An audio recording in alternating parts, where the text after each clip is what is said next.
दोस्तों, एक बार गौतम बुद्ध अपने कुछ भिक्षुओं के साथ एक गांव से गुजर रहे थे और उस गांव में पानी की व्यवस्था बिल्कुल भी नहीं थी, जिसके कारण लोगों को अपने गांव से बहुत दूर पानी लाने के लिए जाना पड़ता था। उस गांव के निकट ही बहुत बड़ा मैदान था, जिसमें बहुत सारे छोटे-छोटे गड्ढे खुदे हुए थे। बुद्ध के सभी भिक्षुओं में से एक भिक्षु जिज्ञासा से गौतम बुद्ध से पूछता है कि इस मैदान पर जो गड्ढे खुदे हुए हैं, उनका क्या उपयोग है? गौतम बुद्ध मुस्कुराते हैं और कहते हैं कि मेरे प्रिय भिक्षु, इस गांव में पानी की बड़ी समस्या है और इसीलिए इस गांव के लोगों ने पानी की खोज में यह छोटे-छोटे गड्ढे खोदे हुए हैं। उत्तर सुनते ही वह बौद्ध भिक्षु दौड़कर वहां पर चला जाता है और उन गड्ढों में पानी खोजने लगता है, परंतु उस बौद्ध भिक्षु को उन गड्ढों में एक पानी का बूंद भी नहीं मिलता है। उसके बाद वो गौतम बुद्ध के पास वापस आकर पूछता है कि बुद्ध, इन गड्ढों में पानी है ही नहीं।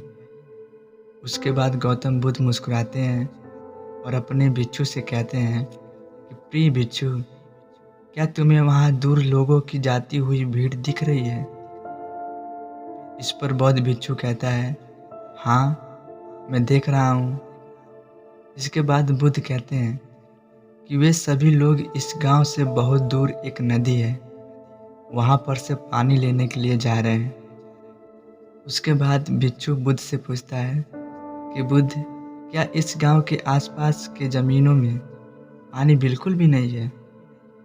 इस पर बुद्ध कहते हैं कि पानी तो है, लेकिन इस गांव में ऐसा कोई नहीं है कि उस पानी तक पहुंच सके।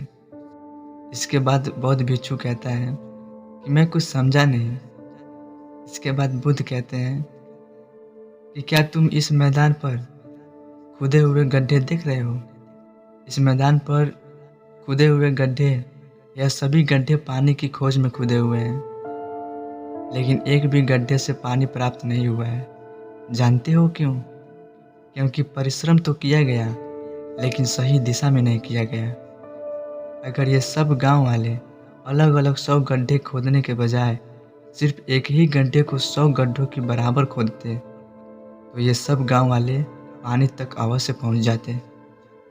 दोस्तों, मनुष्य का मन भी इसी प्रकार है। वह एक ही समय में 100 दिशाओं में भागता है। अगर मनुष्य अपने मन को एक ही दिशा में लगाए तो वह अपने लक्ष्य तक जरूर पहुंचेगा, परंतु बहुत कम लोग ही इस बात को समझ पाते हैं। दोस्तों, आपकी असफलता का कारण आपका मन ही है और आपके मन का 100 अलग अलग दिशाओं में भागना और आपको इसे किसी एक दिशा में केंद्रित न कर पाना। जब तक आपका मन पूरी एकाग्रता के साथ किसी एक दिशा में नहीं चलेगा, तब तक आप अपनी मंजिल तक नहीं पहुंच पाएंगे और तब तक आप सफल नहीं हो सकते, चाहे आप कितना ही प्रयास क्यों ना कर लें। इसीलिए अपने मन को एकाग्र करें और जिस भी कार्य को आप करो, उसे पूरा करके ही छोड़ो।